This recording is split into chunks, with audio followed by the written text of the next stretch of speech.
Hello everyone. Thank you for joining our Evolve 365 Microsoft Tips and Tricks session today. We want to start this weekly series to give some simple and easy tips that anyone can go back to their desk and quickly implement. We know your time is valuable, so we strive to keep sessions to no more than 30 minutes, sometimes even less. We also push out the topics monthly, so you only have to sign up once for the monthly series instead of 4 or 5 times. And if you ever miss a session, you can always find the recordings on our Planet Technologies YouTube channel at youtube.com/user/Planet Technologies. So a little about myself. I'm your host, Tanya Kaiser. I have more than 15 years experience with project management across multiple industries, including technology, legal, nonprofit, and construction. And I'm also a longtime Microsoft geek and SharePoint nerd. I got my start in technology by training lawyers, moving from WordPerfect to Word, and just helping office staff learn their ways around SharePoint. So I get really excited when new features roll out. If you ever have a question after a session, please feel free to reach out to me on Twitter or LinkedIn or send me an email. So a little about Planet. Planet has been providing expert support in the Microsoft world for over 18 years. We offer full services for the entire Microsoft Cloud and Productivity Suite, including advisory, deployment, and training services, mobile application development and solutions, and strategic business consulting, including technology, compliance, and security guidance. So we're going to kick off our November series today, and we're going to take a look at Microsoft Ignite. So Microsoft Ignite is Microsoft's massive conference, and they often push out a lot of new features on this. So I'm going to focus on 3 topics today, and this is going to be directly affecting your users. So if you're not familiar with Microsoft Ignite, this is really all Microsoft all the time. I don't want to say it's a Microsoft commercial in conference form, but if there's any part of a product or an application or even hardware like Surface or a Windows Phone, you're going to find it at Microsoft Ignite. So in 2015, instead of having a bunch of individual product conferences for Exchange and SharePoint, they decided to combine all of that into one giant massive conference. And the first Microsoft Ignite was held May 2015 in Chicago, Illinois. And to give you the size of this, there were over, I think, estimated 30,000 attendees at that conference. It's a great experience if you ever get to go, but it can be very, very overwhelming. And you're going to go and you're going to get a lot of product information. They do have a lot of hands-on training stations where you can preview items that haven't been made available, but it is a really, really massive conference. In 2016, they moved it to September, and they had it in Atlanta, Georgia. So this occurred just a little over a month ago. It was that last week in September, and they've already started planning for 2017. So in 2017, it will be in September again and in Orlando, Florida.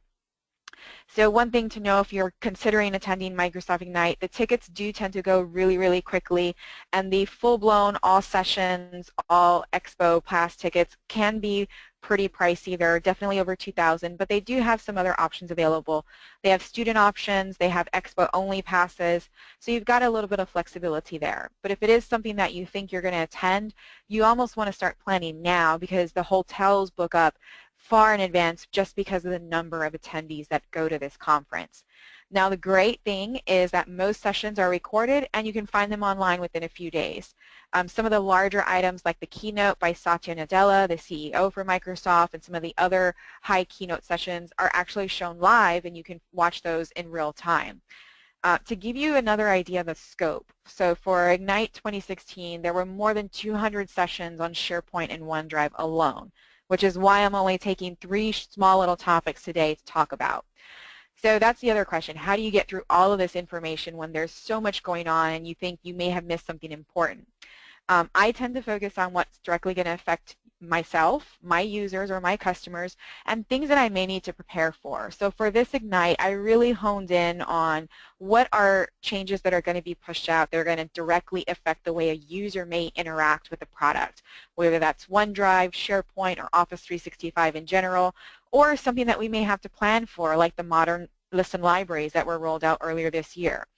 So in today's session, I'm just going to cover 3 small topics, and this is barely brushing the surface, but they're things that I got excited about, and I think your users will be happy to see them when they finally hit your Office 365 environments.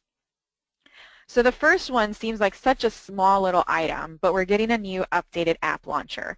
The app launcher, or the waffle, is little squares that you get in Office 365, and it's where you go to select all of your different apps within Office 365. Whether that's Mail for Outlook, your calendar, Word or Excel, that's kind of the landing page and where you get everything. Now they did update the home page in Office 365 a couple months back, but now the App Launcher is getting an update. So this is not something that you're going to have to go out and install. Like many things in Office 365, when they push out an update, you just get it automatically. It's just a matter of timing and when. This was announced at Ignite, I believe, the first couple of days on September 26th or 27th.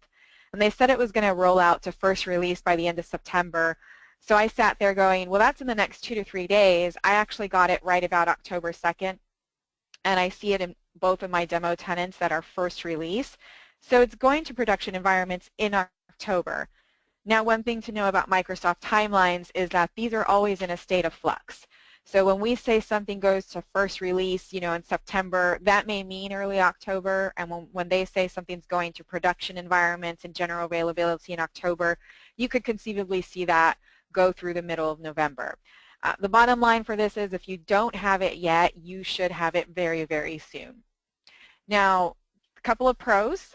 So one thing that I really love about the App Launcher, and you're hearing me talk right now, but I'm going to show you in a few minutes and it'll really sink in, is that users no longer have to scroll all the way to the bottom of their App Launcher and then select View All Apps at the bottom of the App Launcher and go to a separate screen to find any non-Microsoft apps. That's been a really big complaint of a lot of users, is that Microsoft obviously is highlighting their Microsoft apps, but they want you to be able to access other things too, your admin. You may have a link to an intranet site or an HR portal or some other portal that's not Microsoft, and the only way to get it was to go to a completely separate page, and it was really difficult for users to find that. So now you've got this tabbed experience where you have a Home tab, a New tab, and an All tab, and they can stay within the App Launcher. They don't have to change to another page, and that makes it a little bit easier.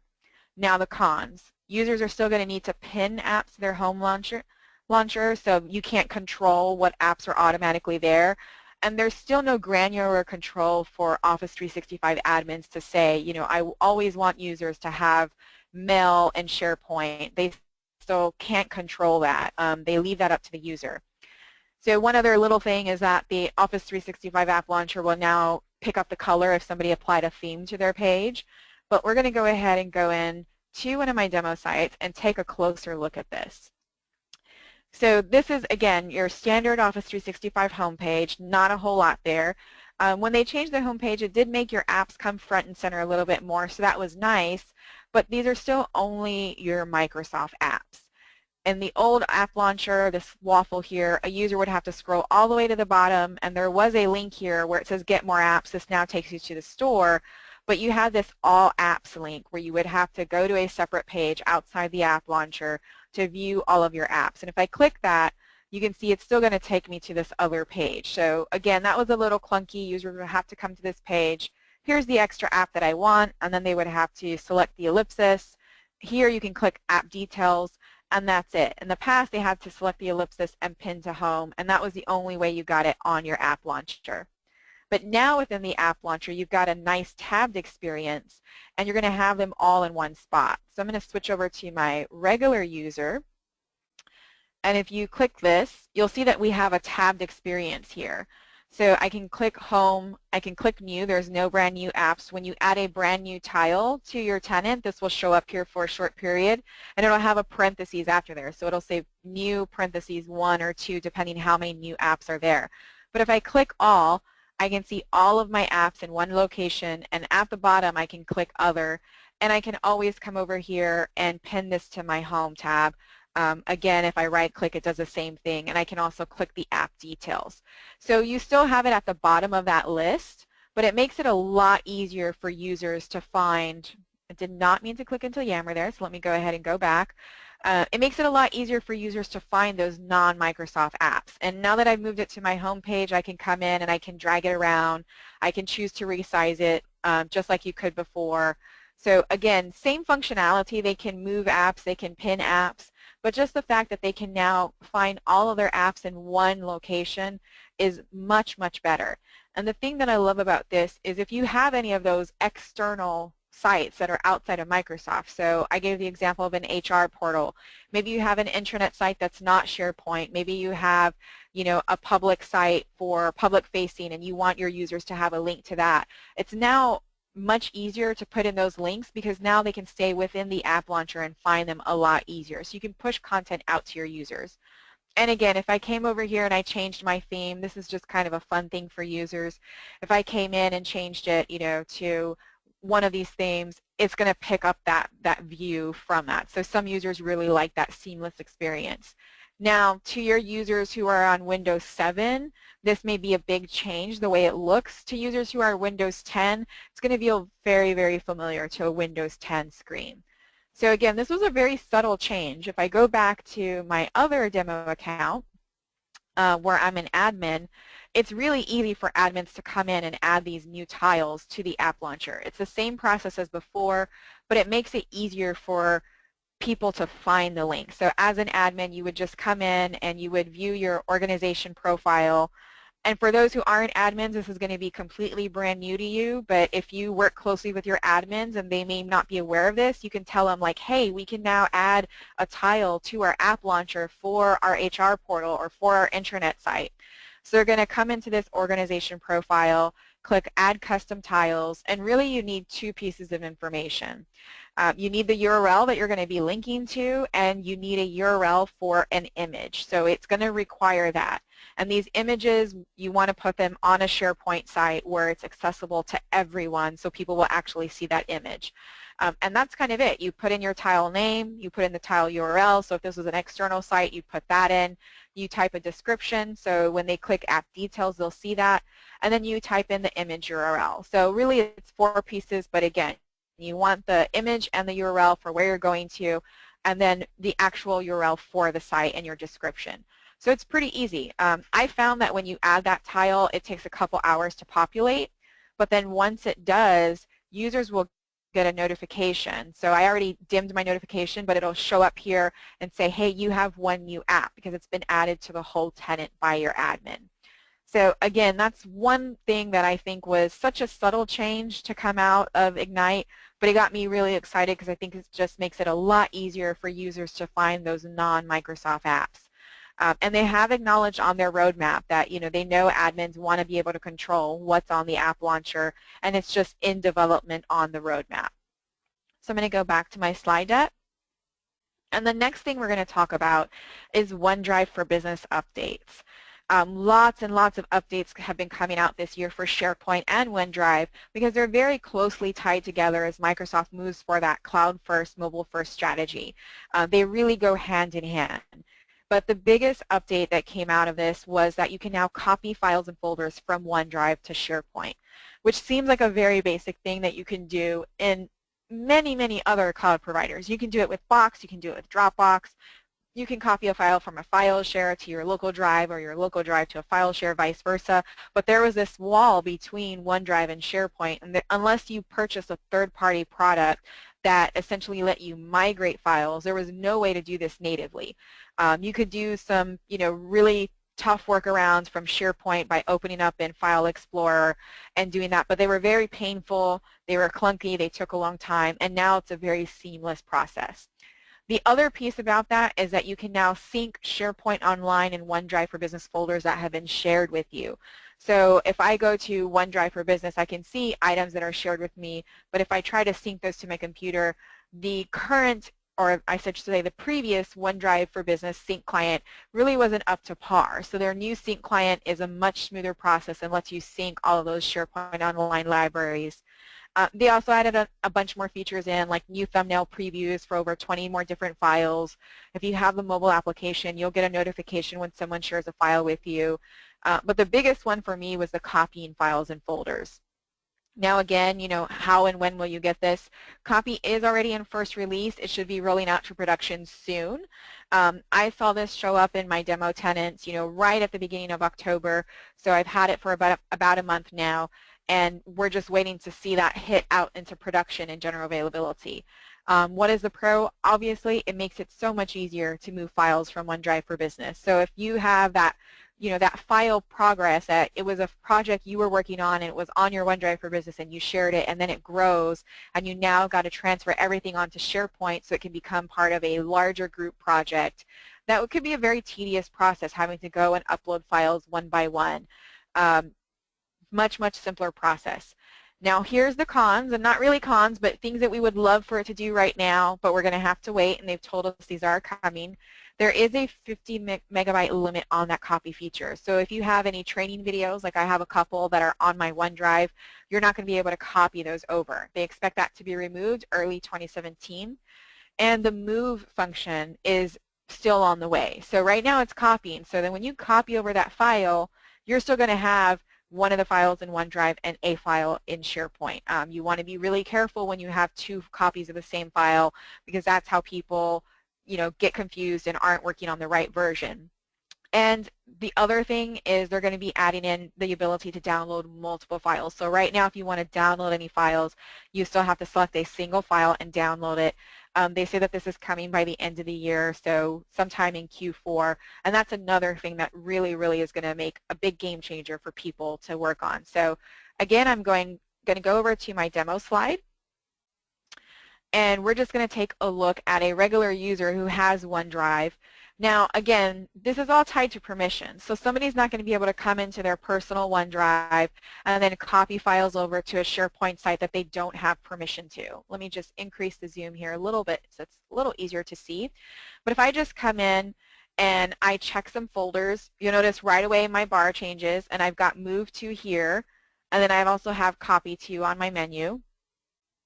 Now I can select more than one file and I still have that Move To and Copy To. So if I copy to, you'll see I have OneDrive, but then I also have some SharePoint files. Now I can browse sites if I don't see these are the sites that I'm following, but again, it's only going to show me sites that I have permission to. If I come back up here and click Move To, it's only showing me OneDrive. So you can also notice here that I don't have the ability to create a new folder. So you want to have your folders in place before you move anything. Now if I go back over to my admin account, and I'm just going to click on OneDrive here, just to show you the different experience on if you're, have permission to more than one SharePoint file. Again, if I come in here and I click maybe some of these purchasing data files, I get that Copy To menu and I can copy to, and I have more than one SharePoint site. Now, very similar to the other account when I showed you, if I click into demo, I don't have any folders set up here at all. I don't have the ability to create a folder from this menu. It's really simple. I imagine that they're going to expand on that. So you want to have the structure already set up on the SharePoint site that you're copying items to. Now if I go back to Places and I pick one of my other SharePoint sites that I know has different libraries, I'm going to see those options there. So again, it's just something to be aware of. You want all of that already set up on your SharePoint site so you can drop those files exactly where you want them to go. Now if I selected my OneDrive, I have multiple folders here. I can open a folder and copy them, and it's pretty seamless. Now one thing that I did notice when I was playing around with this on my own corporate OneDrive, moving some files over, is that you get this copying items up here, and if you click that, you'll see the progress and you'll see done. What I noticed when I was moving over multiple files is that you don't always see that done bar. Sometimes you just get this white screen where it just says progress, so you have to really pay attention and make sure that your files did move over. Now, again, remember, I copy these files, so they're both in my OneDrive and my SharePoint. So one thing that you can definitely do is you can come in and open up SharePoint if you wanted to. We know that we opened up those in our demo SharePoint site that we create. So I can go over to my SharePoint site. You could even have these up in two browsers if you wanted, or if you wanted to have them up on two different screens, you can do a side-by-side. These went over and I can see there's my documents. Now again, the other thing to be mindful of is you're copying these files, so it's going to show that it's a recent copy. You can see it's saying about a minute ago.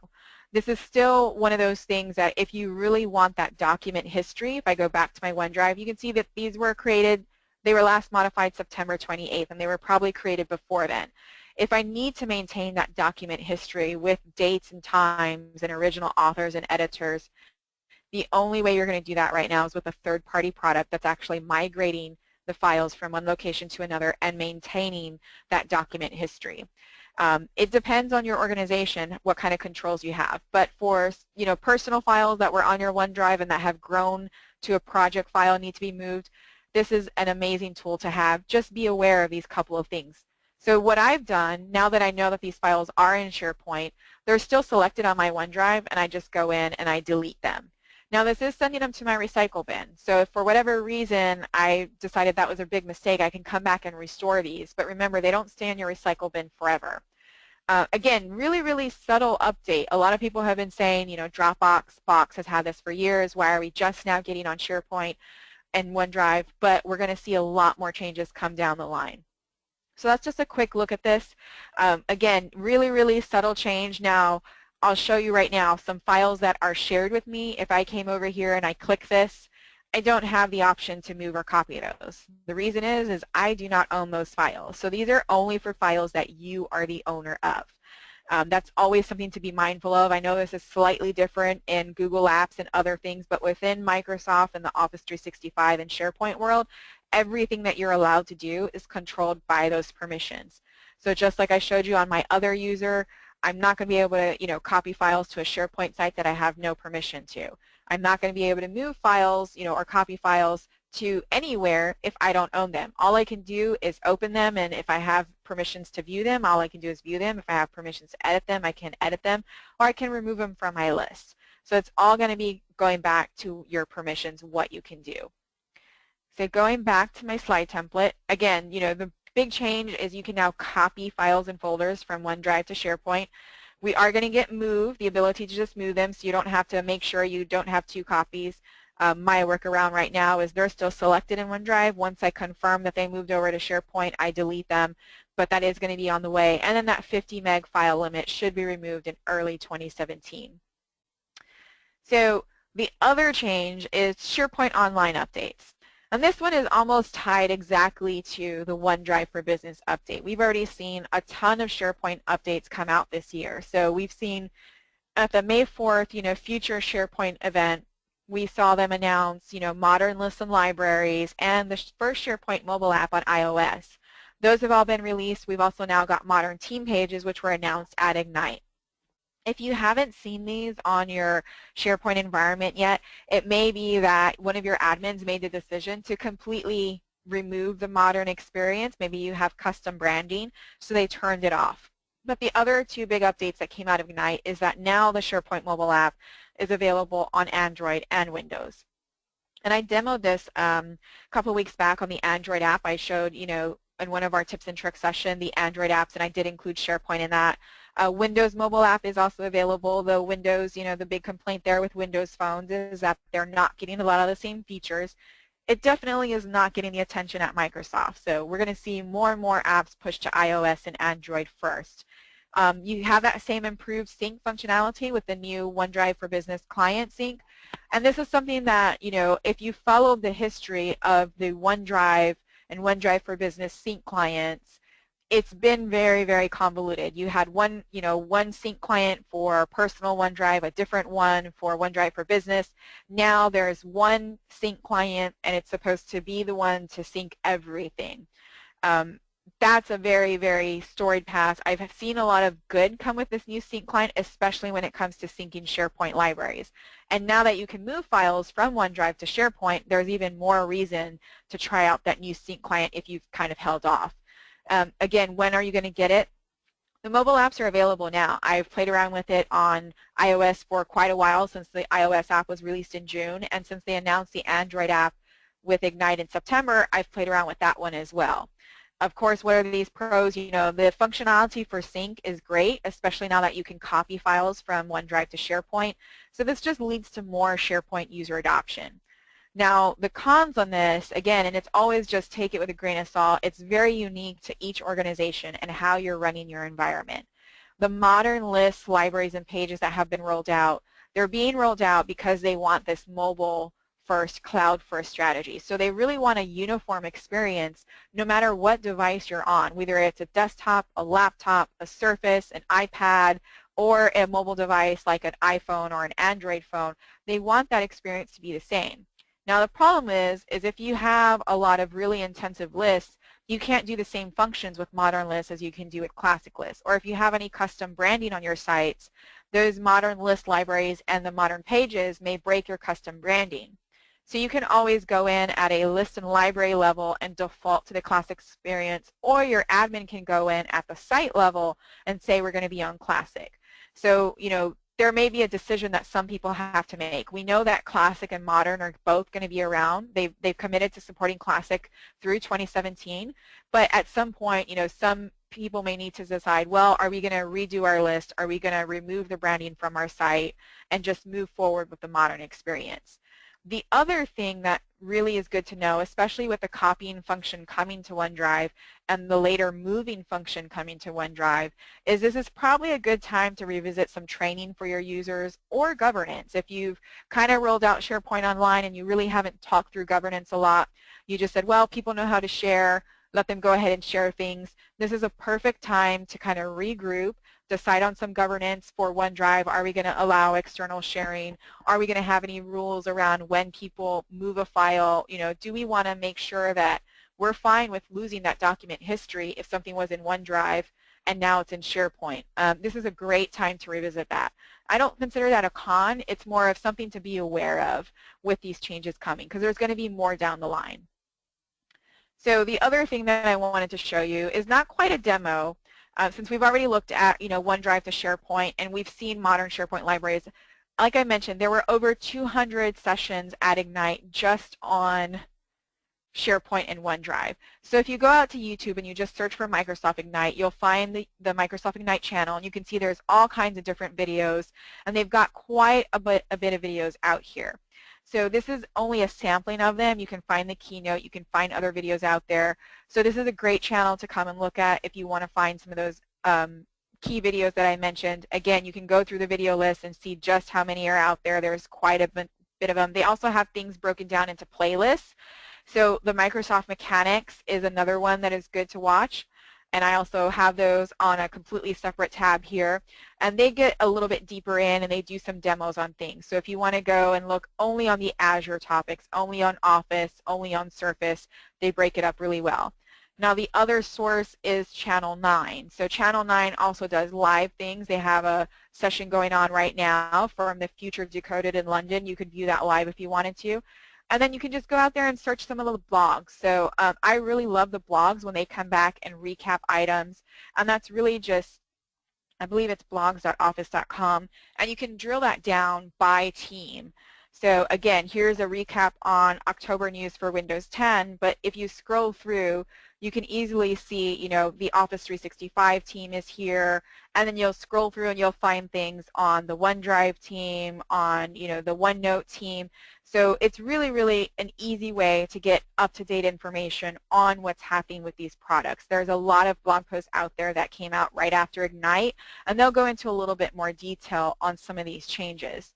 And if you have any questions about anything specific that I talked about today, whether it's the app launcher or OneDrive or SharePoint, again, feel free to send me a tweet on Twitter, reach out to me on LinkedIn, or send me an email.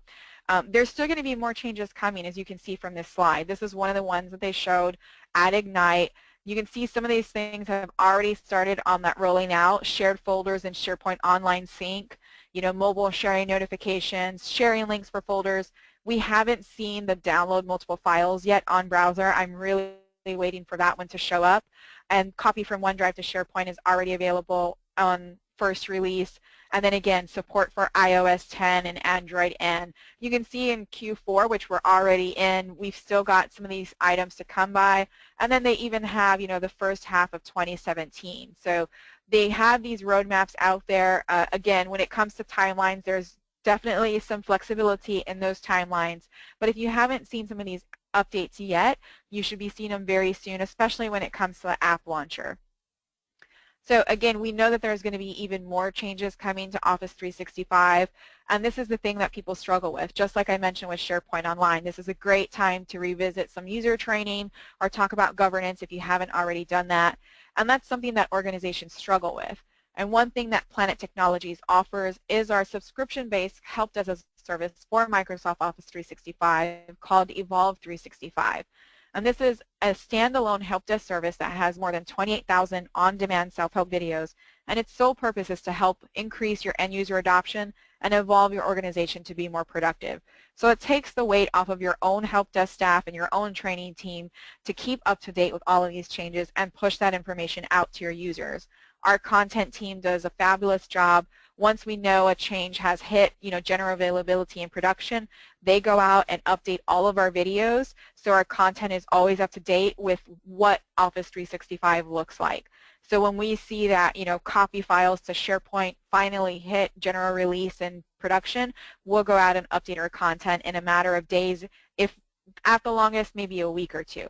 We also have additional add-ons like live support. So if you want to supplement your own help desk, we can hook you up with our live support team that is 100% U.S. citizen based. And we also have vision and planning services as well if you need some help trying to figure out how you're going to roll out Office 365 and some of its components. And every subscription comes with a dedicated Office 365 advisor as well, like myself. We do have a free trial site available. We have a sampling of our videos, so there's about 200 videos on here where you can see the look and feel of our content in case you're interested. You can get to that by going to freetrial.o365support.com. If you want to know more about the product itself, you can visit our main website at o365support.com or send us an email at info@o365support.com. So today we kicked off our November session, just giving you an update of some changes you may see soon that will affect your users. Next week we're going to cover Skype for Business. We're also going to talk about Office 365 Groups and Windows 10 later this month as well. You can go to our website at go-planet.com/events to register for any of these sessions.